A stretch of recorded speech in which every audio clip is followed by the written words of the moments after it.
That seems like a good place for us to start it out. We are back with another episode of Sessions with Mary Jane. I am your host, Jordan, and I'm a little fried.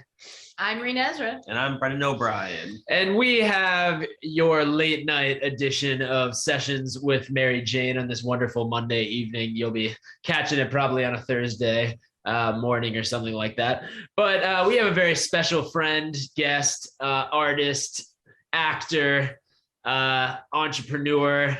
What else does he do? He does so much. Stuntman. Oh yeah. Theodus Crane, Theo Crane. What are we going with? Your stage name or your? Yeah, we can go by my stage name, my stripper name. Such a powerful name. It is. I appreciate that. It's Greek. It's Greek as fuck. Yeah, I can picture you as a literal Greek god.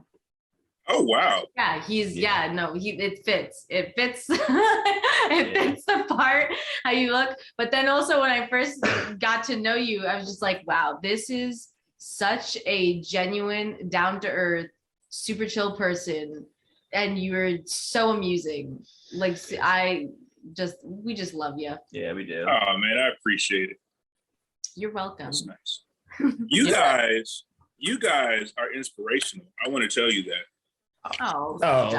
Yeah, thank you. Truly. Like, I mean, think about how many people in the world are like, you know what, man? I want to start a podcast and like write sketches, and it's gonna be about weed and blah. But y'all motherfuckers did it. Matter of fact, I was just thinking about which festival was it? The cannabis festival? Yeah, Cannabis Film Festival. Festival, yeah. Yeah, you've already been in it. Reach the top of the weed mountain. Like, I fucking love it. Let's see. I need to get my ashtray. 1 second. You enjoy. Yeah. We just have fun. So you keep going. It's actually funny you should comment on the podcast thing and the weed thing, because you were actually on one of my past podcasts and you were the last episode because the episode ended up getting lost, I think, to the application malfunction or something. That was a very fun podcast episode we had, but it never saw the light of day because I think I was using the Bumpers app back then. I wonder what conversations were spoken. Very interesting things, but it's good that we have full circle and we have brought you back on to Sessions with Mary Jane to smoke weed again and talk about a crazier world than the time that we first had a podcast together. For sure. And we're going to give you a little bit of a challenge just to go in the background because we always give people challenges.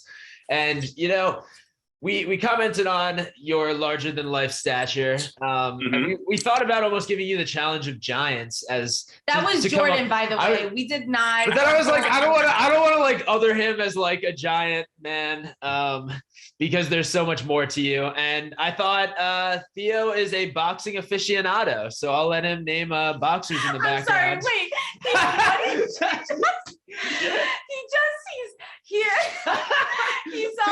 He's smoking weed. He took microdosing before, and then he just took a bite out of some chicken. Is that fish? On a fork. It's chicken. Oh wow. Yeah. So whenever I'm out here, so I usually cook dinner out here, and I like to grill my dinner. So I like grill every night. And before, so I was gonna eat before I got on with you guys because I'm doing intermittent fasting. My window closes now. This is my last meal, but like I kind of like I've always wasted charcoal because I'll just cook chicken and then I'll like put it out. So I was like, let me do a little bit more. So I made a spaghetti squash and Brussels sprouts, and I roasted some garlic and the chicken. I'm like, yeah, right? Like, why not? Yeah, that sounds real good. Yeah. Do you cook most of the meals that you eat? I like eating out. Yeah. Sorry, but I cut you off, Jordan. The challenge was boxers. Yeah. Just because I'm sorry, I got distracted.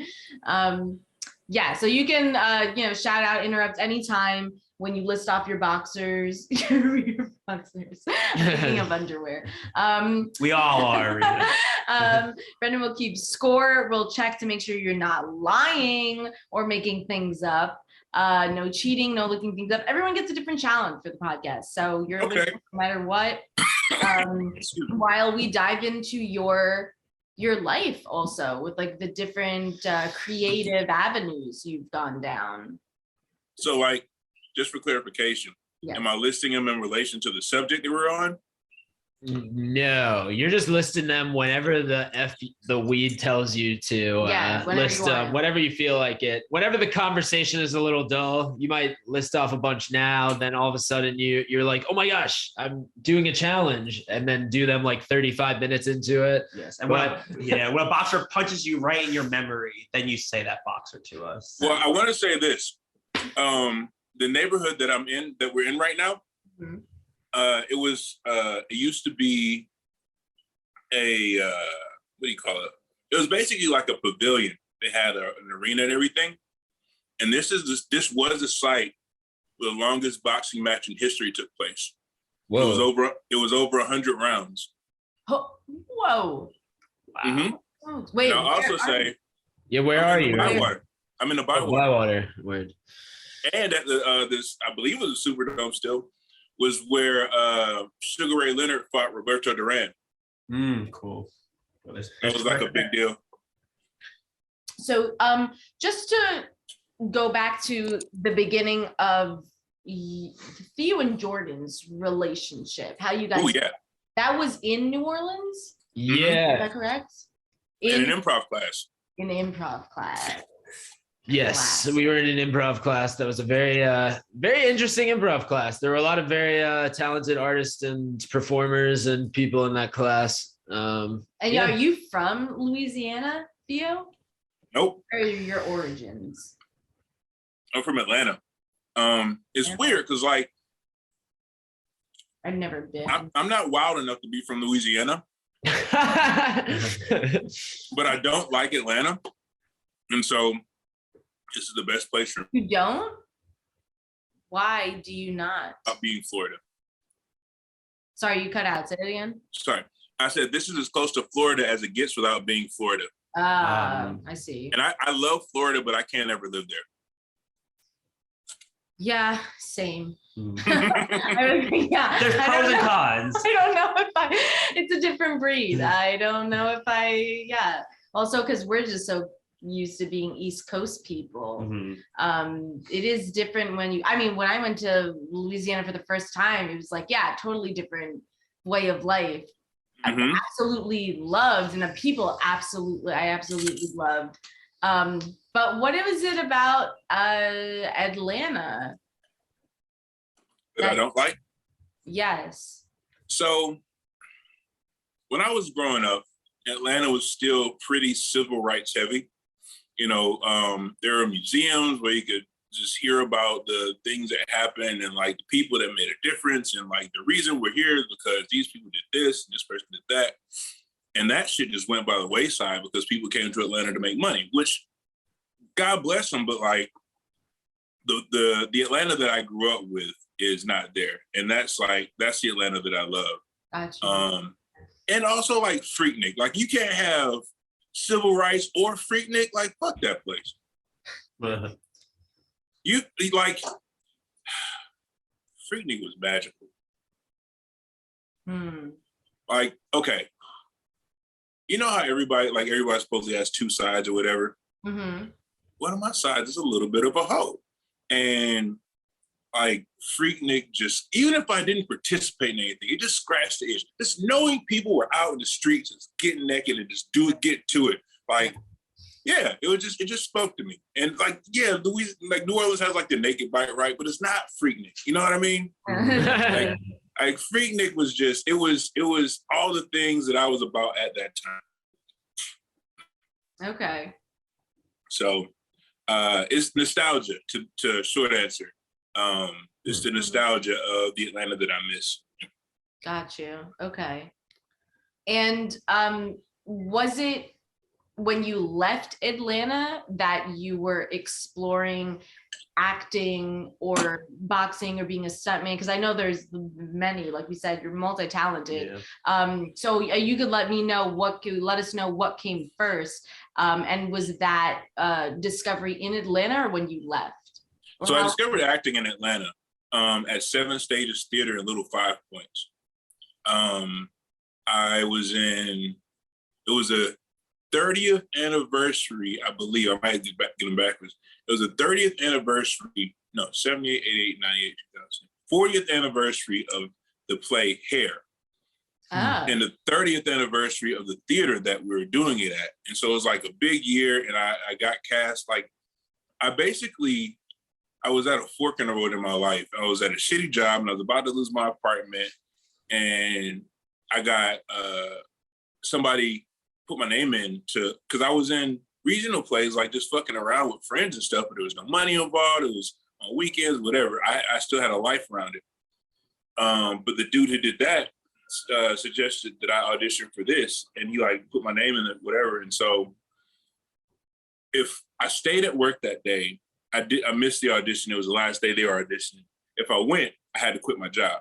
So I quit my job and I went down and auditioned for Hair. And it was the exact same amount of money that I was making at this place. So it was like, all right, yeah, I'll do that. Still lost my apartment. It didn't matter.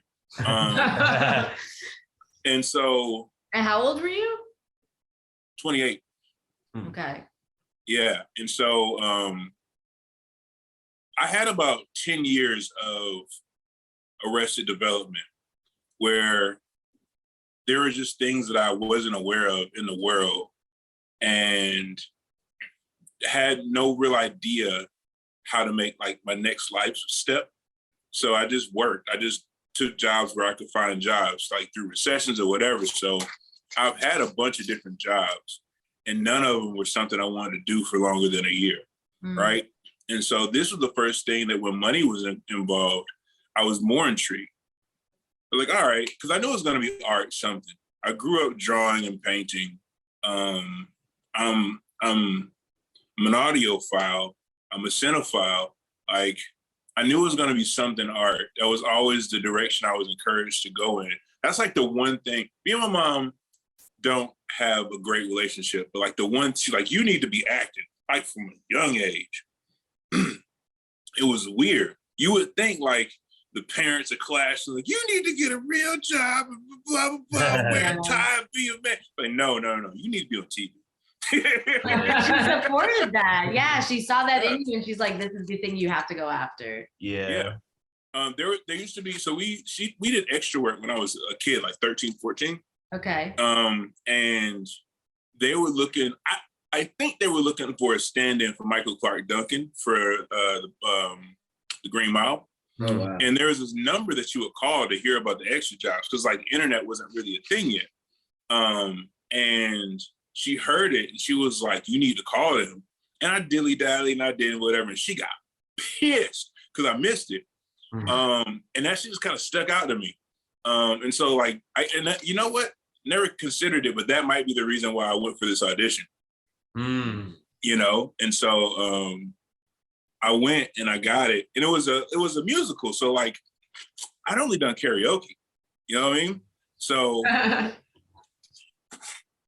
it was wild that I sang this serious ass play. I sang Chocolate Salty Balls for my audition. Hey, it works. That's wonderful. Yeah. I forgot about that shit. But yeah, I sang Chocolate Salty Balls and I got this fucking audition. Yeah. And it was like dancing and singing and all this other, like there was scaffolding you jumped off and down from. I don't know how I was, you know what it is? It was my last years of real true athleticism. Like I've been in shape after that, but that was the years when I could just get up and decide I was going to do something. Like I'm going to go run around the block and could actually do it. You know, that was the last years that I had that. So, because I was smoking about 2 packs a day. And I actually, because I smoked more to make my voice deeper so I could hit the low notes. That's what it was. Oh Don't do that, kids. What a great strategy. How are your lungs? Well, my best friend made a song about me called Baby Lungs. If that gives you any inclination, yeah. So, but who's the song by? Where can they find it? It's you know, it's Baby Love by the Supremes. Oh yeah. Yeah, it's that. So baby long, he's breathing. No, he's wheezing. Oh, he's not breathing. Yeah, it was bad. It was real bad. So, Theo, what was the route then of you transitioning into doing more film and TV stuff, like especially getting cast in The Walking Dead when you did? So it was actually moving to New Orleans. So I couldn't find any attraction in Atlanta. I had 2 more years there, right? And I was like, how are you getting into acting? And nobody really had an answer. So I did like haunted houses and shit like that, right?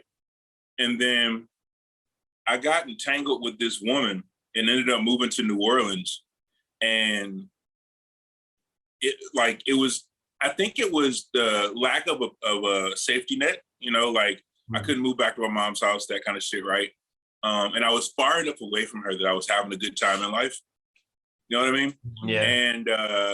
And here's the thing. My mother's a lovely woman. We just don't get along. I have to, like, if by whatever chance she sees this, I just needed to say, like, I don't, like, we just have clashing personalities, I think. I think if we met in the street, we would just have beef. You know what I mean? Yeah. But she's a lovely person. But, like, the distance made our relationship better. And I started getting on Craigslist looking for plays and shit. And I got into this play in a Fringe Fest. And that's when I found out that there was networks of people who just get together and do shit, talk about it, commiserate and celebrate and blah, blah, blah. And so I started doing plays first.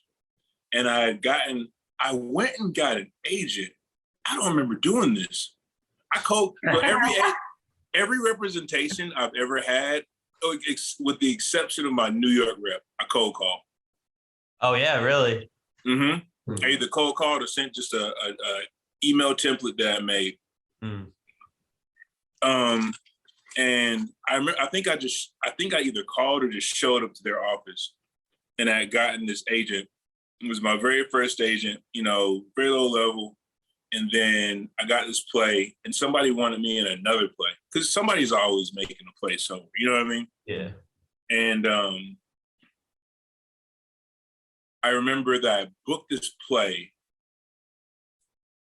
and then my agent booked this commercial for me for like a couple grand. And I was like, shit, can I just not do this play? It's like, no, you committed to it. And I asked the people who were running the fucking play. I was a dumbass. Anyway. But then it was like, no, I need to make money. So if that's how I make money, I need to do that. And so I started moving towards film and TV, and I found the indie people there and like who was just used the rest of their fucking money to just make us something. Like all those people sat in a room and were like, well, I need this and I need this. And I'm just happy to be here. And my happy to be here has gotten like a thing or two. And I'd learned enough that I knew I needed to get a different agent. So I did.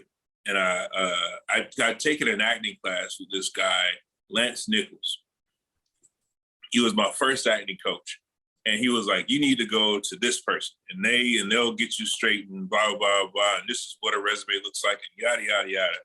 And he ran down the game for me. And then it was like, okay, I can make money. Cause at that point, I was a bouncer on Bourbon Street. I was a massage therapist at like 2 or 3 places. I think I was also cooking. Wow. Because when I first got there, I got a job on Bourbon Street and working at this barbecue place.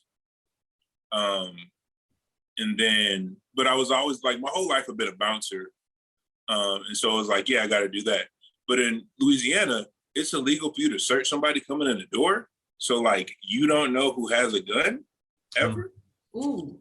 So you have some unusual bouncer stories? Of course I do.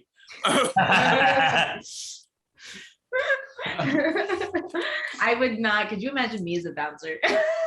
Yeah, good. He would walk back and you'd be like, hey. Pick you up. So everybody has a role, right? There's, of course, the big dude. The big dude makes sure people listen.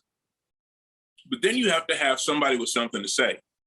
And there's usually the smaller people And there has to be a woman there, unless you just have all dudes come in your establishment. If you have all dudes come in your establishment, you probably don't make a ton of money. So you have to have a woman there that can deal with women. Yeah. Because, you know, so like, and the smallest women in stature always ended up having the biggest personality and always ended up being heard the most. This is true. Yeah. Thank you. No thanks needed. Like, small people have been, I've gotten my biggest lessons from small people. So I grew up doing martial arts. Every teacher I've had, except for my last boxing coach, small. My judo sensei was like a second father to me, right? 5'4", 140 pounds.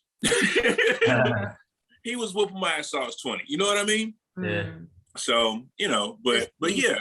Like, we just see life from a different angle. Exactly. Yeah. And like, and the thing that I realized, smaller people got shit done. You know, there's always a drive involved. And part of it is you have more fucking energy. You know what I mean? I don't know how it works like that, but it is. No, I mean, it's just a matter of resources. I'm 6'8", 300 pounds. You know, like, it takes more for me to run. I have to eat around 5,000 calories a day just to make it. And just to maintain this. If I want to lose weight, yeah, a little less, but like 5 G's is my baseline. Yeah. Jesus. Exactly. It's just a matter of resources. Like, I run out of gas first. You know what I mean? Yeah. But like, I learned to pattern myself after people smaller in stature because there's also an efficiency involved. Like, yeah, when you're younger, you're flashy, but like a 30-something-year-old, 5'2" motherfucker can show you some shit. And yeah, and so like, and that's another thing. Like, I'm saying like a lot. Another thing was patterning my different trajectories after people who were doing it right. So from 28 to about, till now, Google has been the thing. I Googled my way into acting, to be real with you, because it's like after the play, it was like, all right, what do I do? I don't fucking know. I got this phone with Google on it, so I Googled it, and that's how I found the haunted house. You know, but when I got to New Orleans, it was like, okay, there are markets. There's like people and types and stuff. And so I started patterning myself after people who are doing things similar to me, like Michael Clark Duncan. And so, but I just Googled, like, where do they go to school? Who are they rep by? Where do they live? What do they eat? Important. It's real important. What they eat, real fucking important. But all that together, just doing it over and over. And also like trying to figure out how to be a responsible human being. Because I was kind of a shitbag. I was in like a few years prior, I lived in this house with, I think, 4 other people, right? Because that's always been my bag too. I like communes. Don't ask. But but we were all just kind of going through it. And we called ourselves Team Sorry. And I was Captain Sorry. You know what I mean? Like, it was just like, we were just kind of wading in water and we knew it, you know? And so I was trying to figure out my way out of that part of life as well. And so as I learned those things, the job became easier to do. And so I got this new agent. I had this coach who I could call occasionally, but he's also an actor who's doing well. Like, he's still doing well. I just saw him post on Instagram about a movie he was in that won like award at some festival or whatever. So it was like, yeah. And I say that to say that sometimes, you know, successful people rarely have a lot of time. You know what I mean? And so it was like, he was showing me the ropes, right? And these are things I've thought about recently, and so the timing, like you're getting a motor full of gas right now, because like the things I've been resonating with, like the difference between a teacher and a coach, right? A teacher shows you the structure of a system and how to navigate through it. A coach brings you along with them, you know? And so I didn't understand that. I didn't understand it until like last year, honestly. But like I didn't have a lot of teachers back then. And so I was just kind of waiting. So like, I don't like to speculate or project what would have been, but I also have a pretty good feeling that if I would have like found teachers when I was younger, my life would have had way fewer bumps, or at least a few fewer. Like, that's the hope, right? Because like, I also, when I was younger, hurt my knee real bad, right? And I was like 15, blew up my ACL, gone. And I had to get surgery when I was like 17. It was on my 17th birthday. And when I was 19, that same knee, I broke my kneecap because I used to skateboard. I skateboarded for 1 year exactly. They did it. Yep. But like, I'm running and power sliding and doing all this shit and like fighting. Like at the same time, I'm still trying to find places to train and fight. While I was in Atlanta, up until I left, I was training to be a judo competitor. Like, my goal at that point was to go to the Olympics. And if I'd have had more fun, like the one thing I knew is that if I did things the way people were supposed to do things, I would have been really successful because I had a lot of natural gifts. Judo saved my life a bunch of times. You know what I mean? Like, legit saved my life. And not just the physical, but like the mindset. You want to hear a crazy bouncer story? Yes. Yeah. I'm gonna name this story Mike Tyson. Okay. All right. That goes on the list also. And so this is still in Atlanta. Where did I meet this dude? Oh shit, I met him at Dragon Con. Okay. So I was a massage therapist. I just met Peter Mayhew, who was Chewbacca from Star Wars. Yeah. He was a client of mine at Dragon Con. He like came in the spot. So I gave Peter Mayhew a massage, right? What? But that's just a flex. The point of that story was I met this Good flex. Yeah. How many knocks did he have in his body? Well, he came in and he was his actual height is like 7'6" because he had giganticism. He's actually 7'6". He was like 7'4", I think. But when he came in, he was like 7. So but he was like, but there is structurally there is. Like you think like, 7 foot something, but the more 7 foot something you are, the harder it is.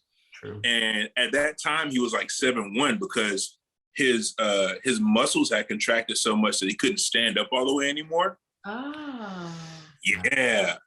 And like, and he was like, I think he was in his 60s at that time. And so like, but I was the one therapist who could do something about it. You know what I mean?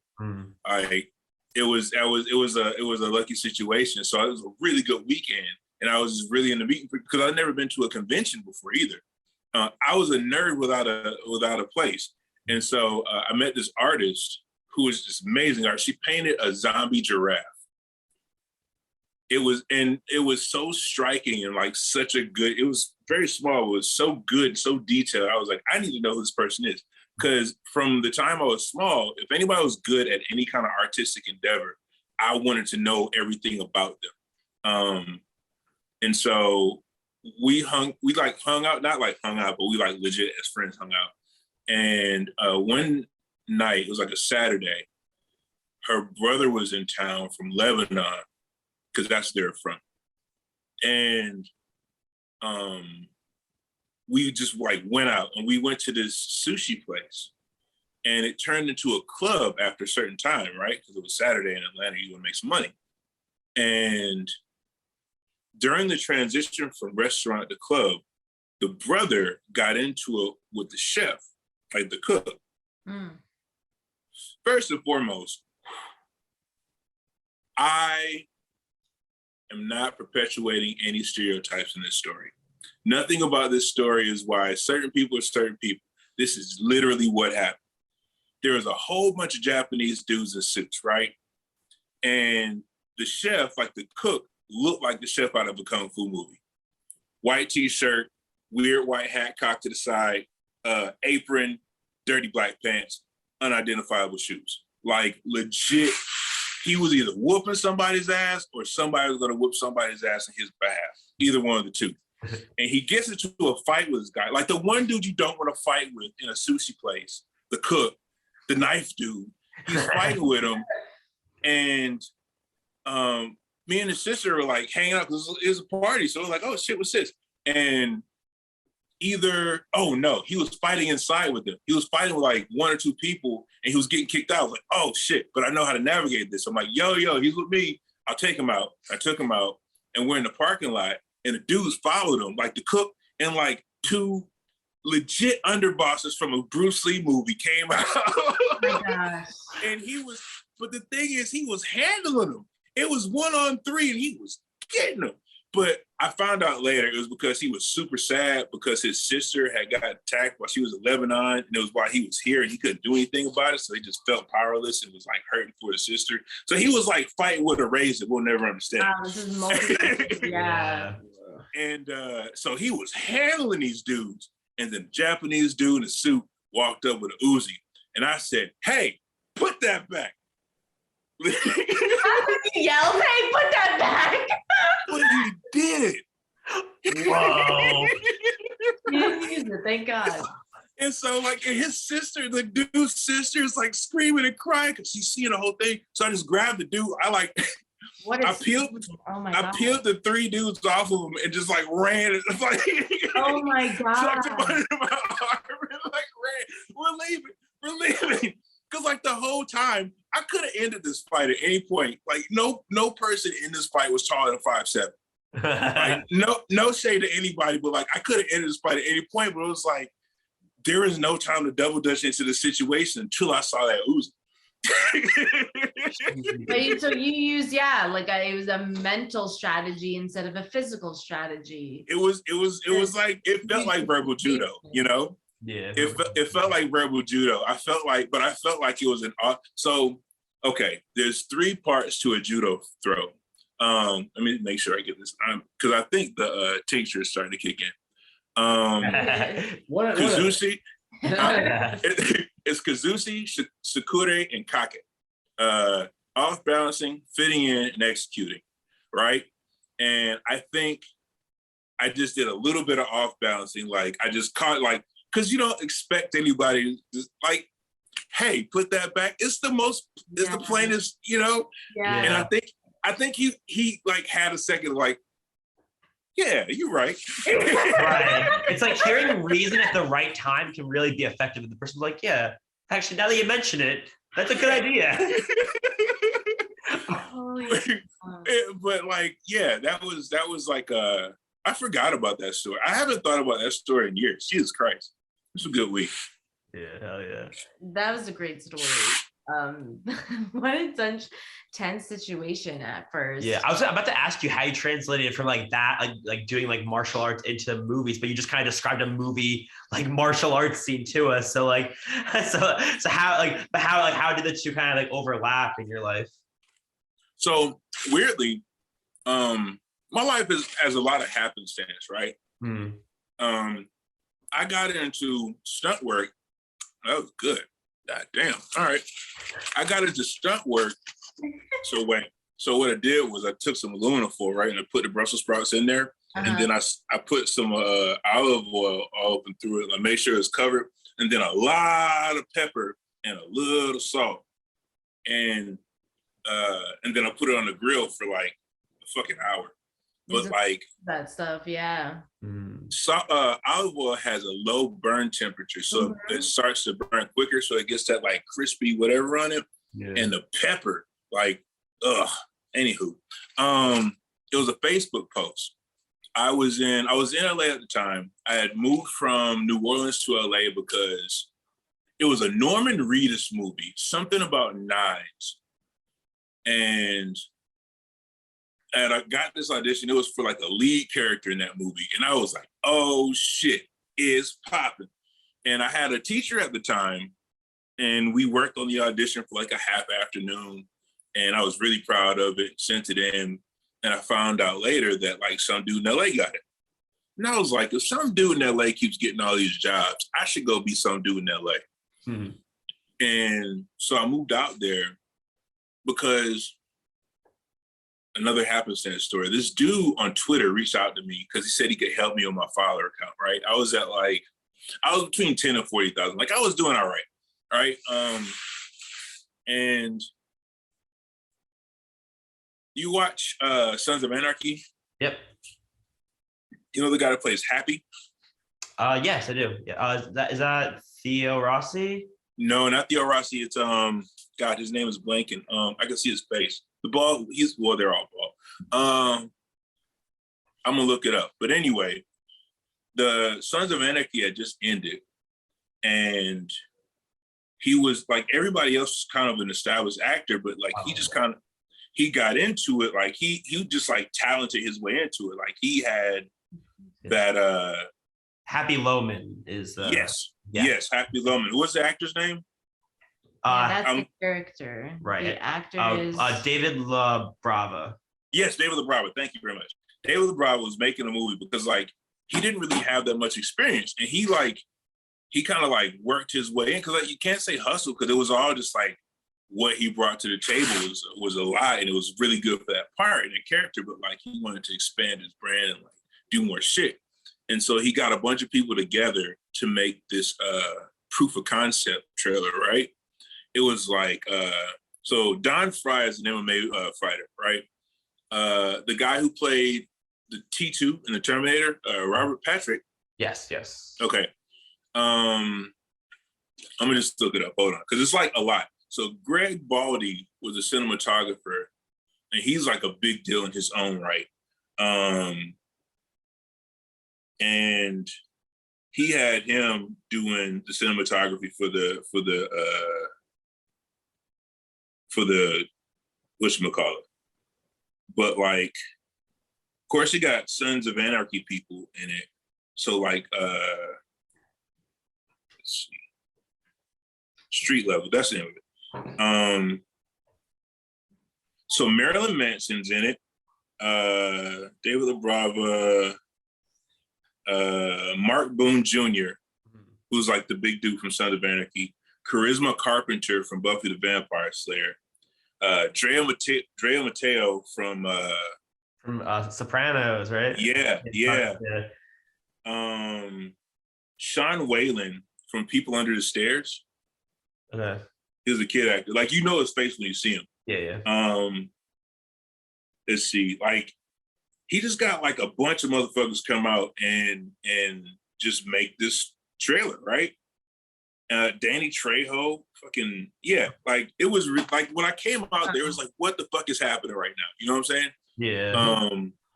And the dude who got me hooked up with him, who just hit me up on Twitter, was like, yo, if you ever want to move out here, I got a cousin. No, he said, I have a place for you to stay. I found out it was a cousin that I could stay with an extra room. And that's where I stay. But I stayed there for exactly 6 months. And it's funny because I was auditioning a ton, right? But not booking anything. I had agents out. I had gotten LA agents. I had a manager. Like that trip, I got a manager. Like I emailed a list. I got on the SAG-AFTRA website and just found all the managers and agents. They were like, yeah, these are good ones.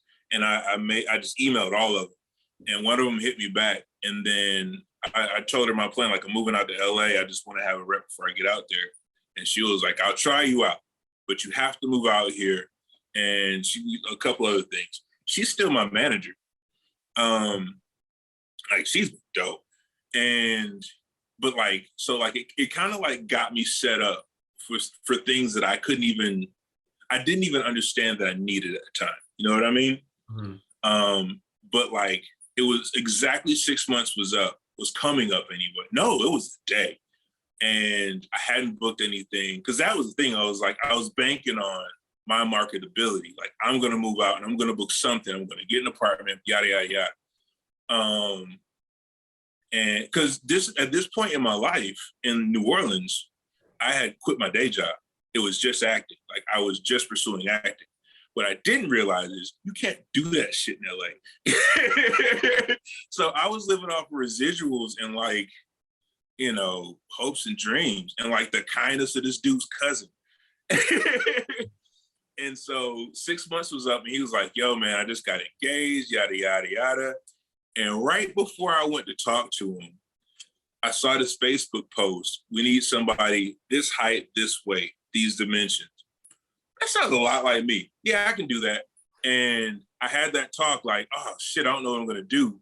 I go back in my room, I sit down and look at my phone. I got this job in New Orleans and they're gonna fly me down. And I worked that job. I worked that job for 3 seasons. So I ended up doubling one of the main characters who wasn't supposed to be a main character. His character was supposed to get killed in the in like the intro to the first episode, but the actor was so good, they made him a lead. And so I doubled this dude for 3 fucking years. He brought me to Canada. I'd never been to Canada. I fucking love Canada. Sick. And so, you know, it was a Facebook post and really good timing. But like when I was down there, I was staying with one of the fighters that I used to train with and fight with before I left, right? We had become roommates and I was like 50-50 rent, blah, blah, blah. Because like in New Orleans, you can quit your day job and live off residuals or whatever the fuck. And so I got a call. I'm sitting on the toilet in this short ass apartment because like I had to do this to Santa living, right? She lived in a basement apartment. I'm sitting on the toilet and my agent calls me like, hey, I need you to be in Baton Rouge in an hour.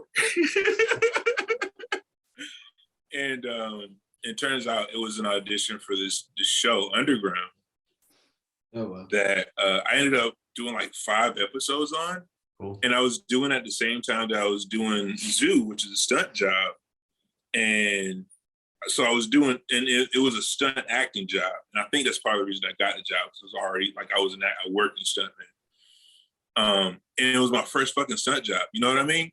Mm-hmm. But the coordinators knew each other.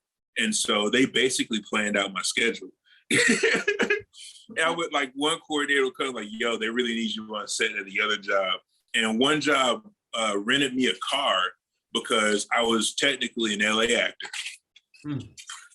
Yeah. And so like this sequence of events, like that's how my career started. Like that right there was like actually it. Because before, you know, I would get work. I would book maybe if I was really lucky, because it was like really, really like one-line stuff, right? No shade to that, but like that's what it was. It got me my SAG card. It got me what I needed, but like I needed something to like to show me what it was to sustain life just doing art. And that was it. That was the first time I had seen what it looks like.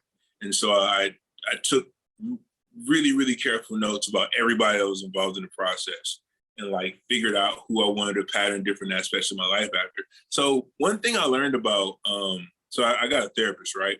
And I'm really good at compartmentalization because of past emotional trauma, yada, yada, yada, right? So that comes in handy when you're crafting a career from, you know, ground up.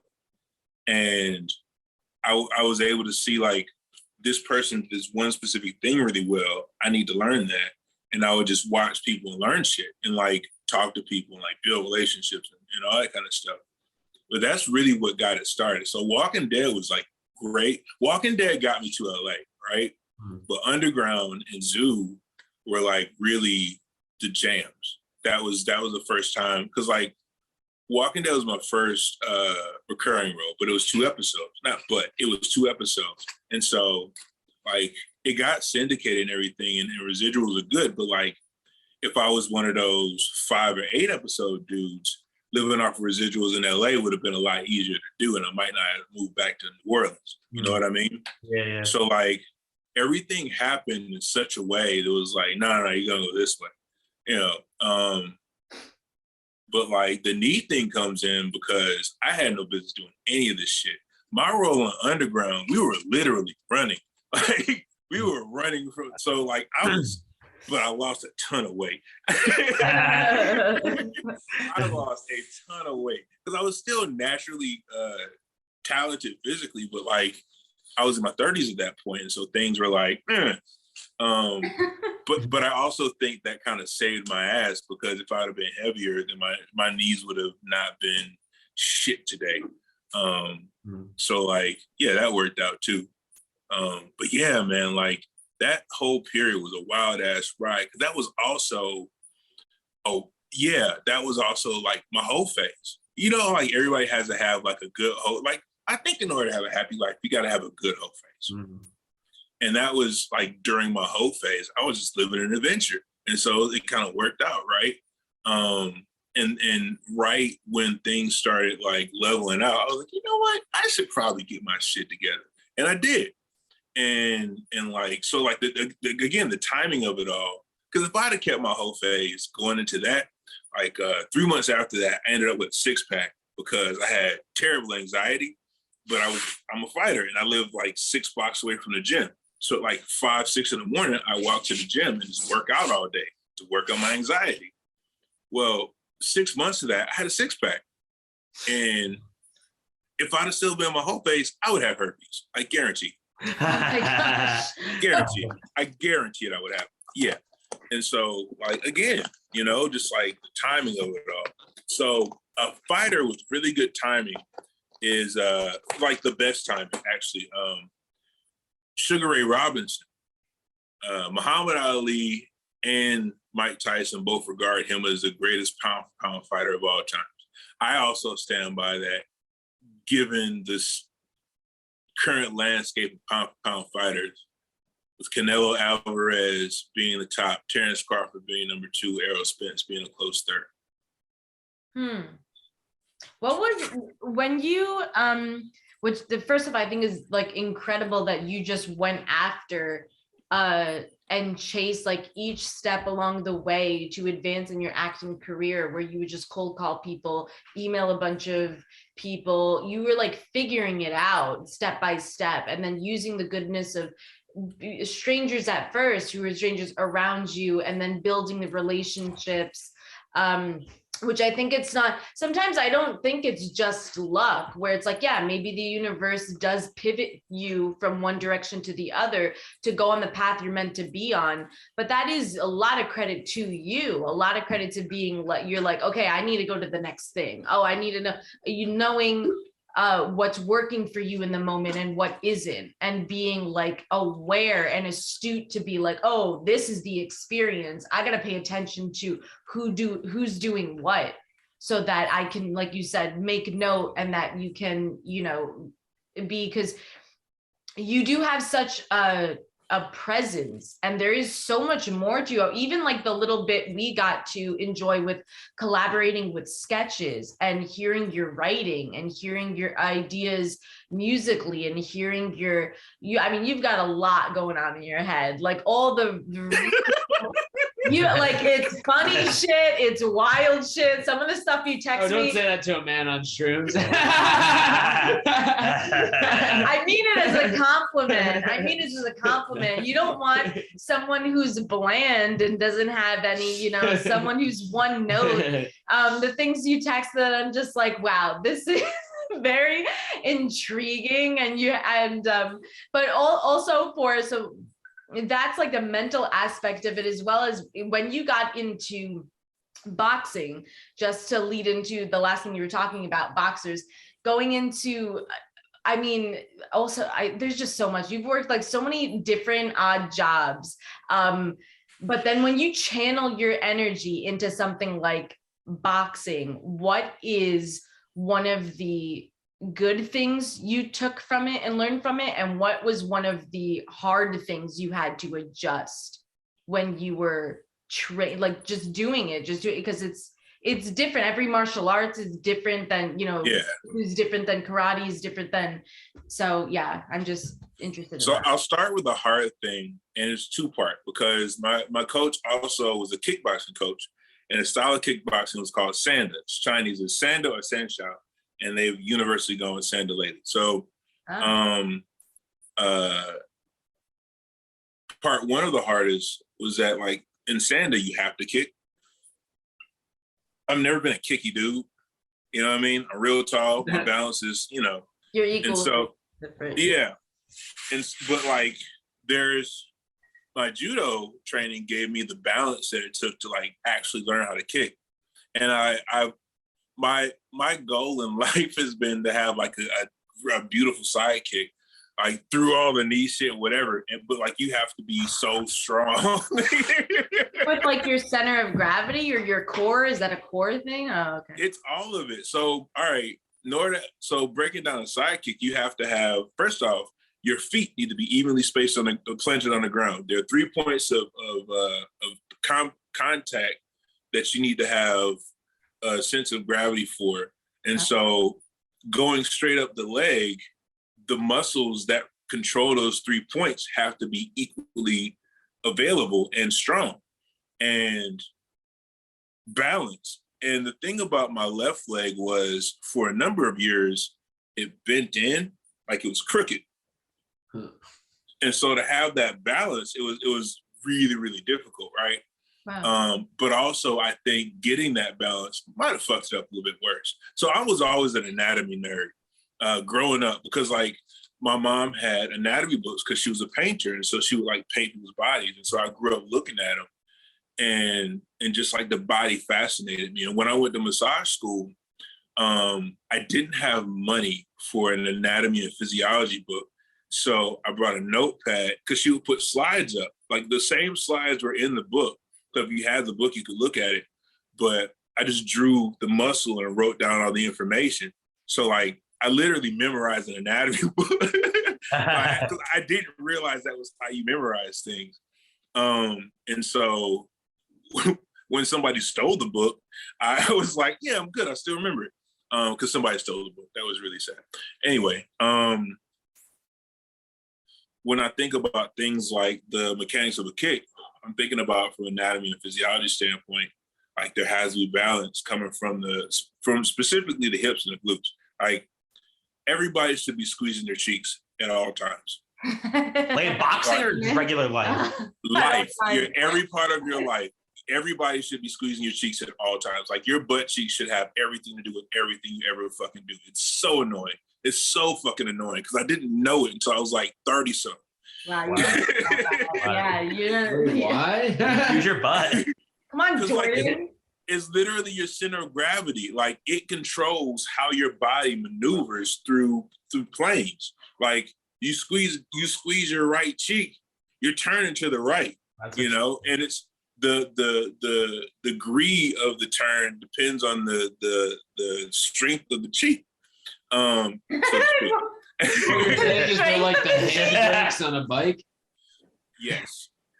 They're exactly like the handbrakes on a bike. I wonder if that has to do with our tailbone through evolution, because when we had tails and Yes. balance was a part of balance. And I would not be surprised. Right? That's amazing. So, yeah. Yes. That's my science brain just going. Yeah, we're animals, man. We're just animals. But that is so true though, and very helpful that anatomically for you to understand that you do. Once you understand so much more about your mind and body and how they work with each other in communication and just just like the basic fundamentals and everything, you understand how to do certain things in life. It just becomes easier. Or it just gives you clarity. Yes. The clarity makes it easier because you know where to focus your energy on. Right. Like I know that because I have a gym that I kind of made for my backyard because of the pandemic. I'm still scared of people, my God. But I have like a real big heavy bag that's on a heavy metal stand. A concrete block with a stick in it. Like various large rocks. Like one was a bag of concrete that got rained on, so it's like just a giant oval rock, which is perfect. And then I have another small rock that I can use for one-handed things, and then a sledgehammer. And that's a great homemade gym. That's it. Yeah. I can do everything I need. I can do grip strings. Oh, and I got some mats, so I can like jump rope, and I can box and things. And I have a doubling ball that I also brought in. But there you go. But like I also so we lived in New York for 3 years, and I worked at Equinox one of those years, right? The gym. And the thing about Equinox is they're a horrible corporate global gym, right? But they have some of the best training you're ever going to see for their trainers. Like every trainer at Equinox, if they're tier 2 or above, knows their shit.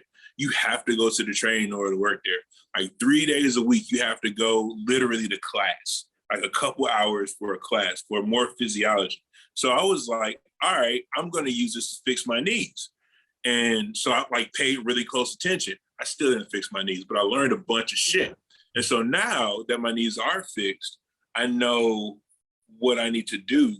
And I don't have to like try shit. And I don't have to like, okay, we're going to try to see if I know what I need and I can get it out of these fucking rocks and heavy bag, you know? And so that's another, like, that was different because that wasn't my journey. I was brought along for that journey. I'm a very grateful participant, but like, that was like a happy accident. Because in New York, you can't live off residuals either.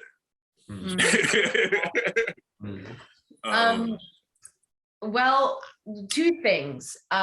One, from all of the teachers and coaches you've had in your life, what is one of the like most important to you? Because it's different for everybody. What, like, the piece of guidance or advice or something that they've given you that's like stood out the most or been most significant to you in your life? You can't control anybody else until you learn to control yourself. Amen. And that works on every single level, you know? It does, yeah. So you can't convince anybody of anything in life until you've got a firm grasp on who you are and what you're really trying to do and what you want. And so that's been translated for me several times throughout my life, and I'm really grateful for that bit of information. I also learned what hard work was because I didn't really have the concept. Like,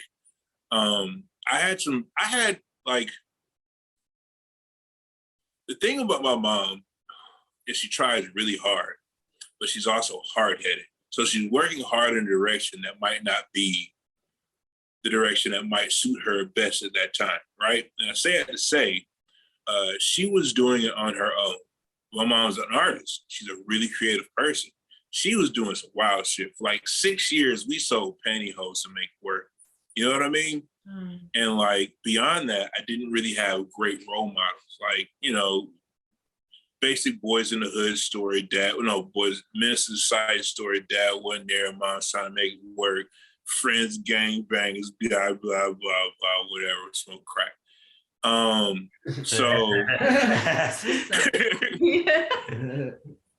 So like, I would latch on to these certified male role models, you know what I mean? Like, yeah. And the thing that I really learned was that if you want anything to work, because you're always in competition, whether you're in competition with yourself or competition somewhere else, internal, external, those are always the two fights, right? You always have to know what it is to work harder than anybody else, because that's the only way you really win. Good answer. The other thing I was going to ask before we close out is just, what do you have in store for the future? What is Theo working on? What are you looking forward to do? So, almost got me. I'm very excited. So I've been working on an animated pilot that we're now pitching. And that's the first time. I've never like been to a point where I was like, this is good enough. Somebody else give me money for it. Also, exciting. I'm working on a boxing movie. I'm very excited about that. I've been working on that for a while, and it's actually coming along pretty well. It's in the writing stages. It is in the writing stages. But I brought on a partner. I found somebody that is good. So if we're talking shapes, I'm good way out here. Like I can reach out here and still find my way back, right? But I work best if somebody's just walking that straight line. You know what I mean? And I found somebody writing-wise is real good at this, that straight line, that structure, that blah, blah, blah. Yeah. And I can just shoot off to the stratosphere. You know what I mean? Yeah. And so that that has made the process feel like it's less of a year seeing, more of a month seeing, as far as getting a finished product or something I can show somebody and be proud of. So like writing accomplishments. But acting wise, I have 2 movies that are premiering this year. So one is a movie that is 100% CGI. Wow. It's called Bury Me Twice. It's a zombie noir.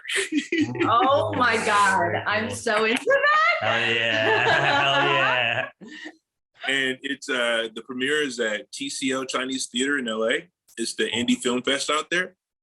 And so that was like one of the target film festivals. So we're all very excited that that landed there.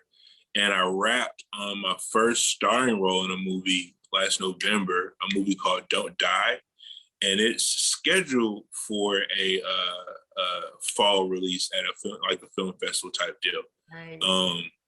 I'm actually really excited about this because like this was the year, actually the 2 years that I was like, I want to do indie shit. I want to do as much like, I want to do a ton of indie shit. Because I mean, there's a difference. There's like indie movies that still got a lot of money and it's like, yeah, but like we barely got the movie made indie. You learn a ton. It's kind of like college. I'll be like, honestly, if you do the right work, it's kind of like your master's thesis or whatever you got to write to like get it out. But like on a much higher level because you're still sustaining life while you're doing it. So it's like life college. I don't know. Anyway, but like I felt like that would do a lot of service to me, especially because it works so well with all the improv. Like Jordan and I met in an improv class, and it took me a little bit, but like through an improv program, which is one of my big life goals. But I hadn't really had the opportunity to like test it in the way that I intended to use improv. You know what I mean? Okay. And so those are things that I could just, if I had an inclination, I could follow it, and it was encouraged. And I came up with some pretty good results. Like I'm really proud of them. Both projects, honestly. And they were at times in my life that I felt the most creative, which people don't really talk about, but like they're like fertile times in a person's life where like things are going well and like you're doing good and your mindset is not just like positive, but it's elastic. You know what I mean? Like you could go anywhere, you're down for whatever, and then you get a job where they're like, look, I want you to just take this ball and run. You know what I mean? Yeah. Like that's a good time.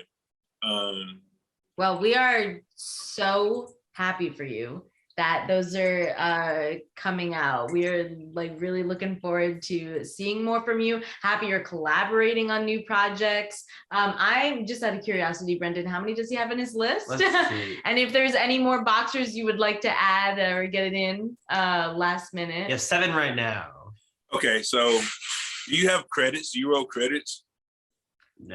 We wrote it. It's an audio podcast. Yeah. If you, okay.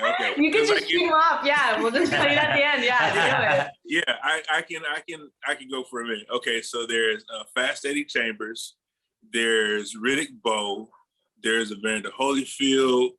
Can I add fictitious? No. Nah, you gotta be real deal. Gotta be real. Okay. For this one, yeah. Okay. There is Frank Bruno. There is Roberto Duran, Tommy. There's Tony.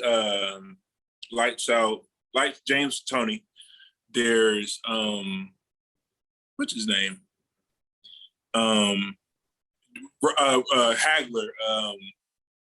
Marvin Hagler and Tommy Hearns. There's Tommy Morrison. There's Rocky 5. Yeah. There's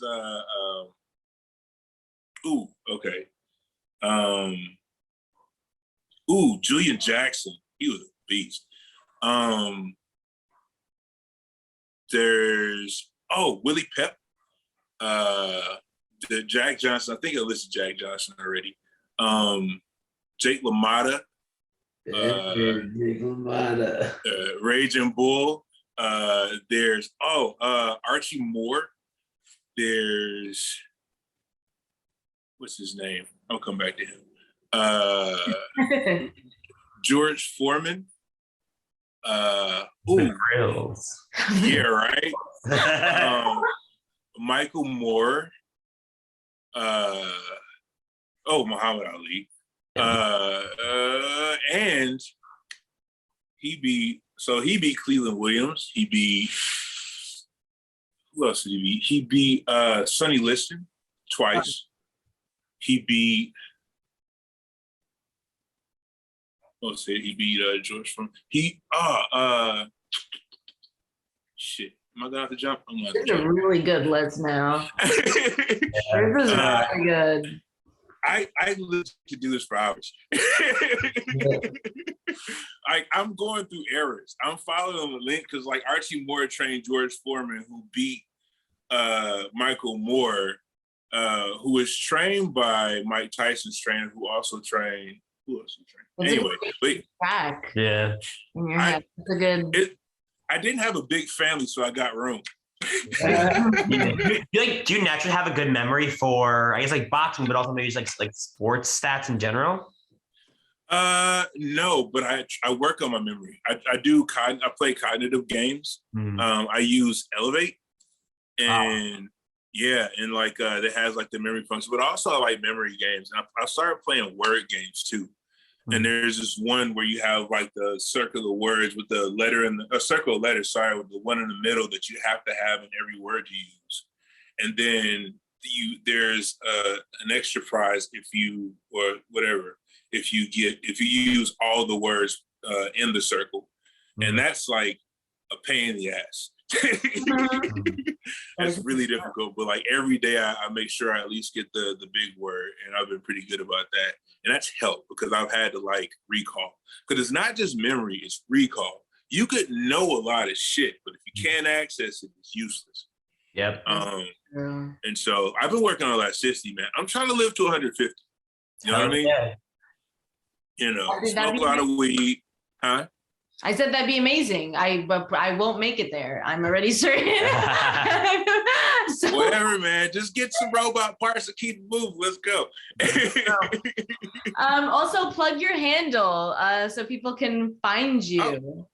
So, Theodus Crane, TheodusCrane, at Twitter, at Instagram, official Theodus Crane on Facebook. And Brendan, final number. Theo, wait. BigDudeForHire.com.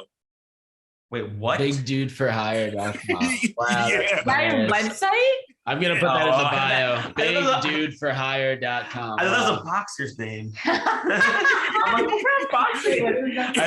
Theo, you very impressive. You have 25 boxers. Oh, that's very, very nice. Nice. It's a solid number. Thank you again for coming on to our show. This has been wonderful. Thank you to everyone who's listening to Sessions with Mary Jane. Catch everything LNH Studios and Late Night Hump has to offer on Instagram and the interwebs and so on and so forth. Yeah, watch Animals Free with Jordan Freed. New show just came out. Peace. Oh, guess what? Yes. The mushrooms just kicked in. Oh, thank you, everybody.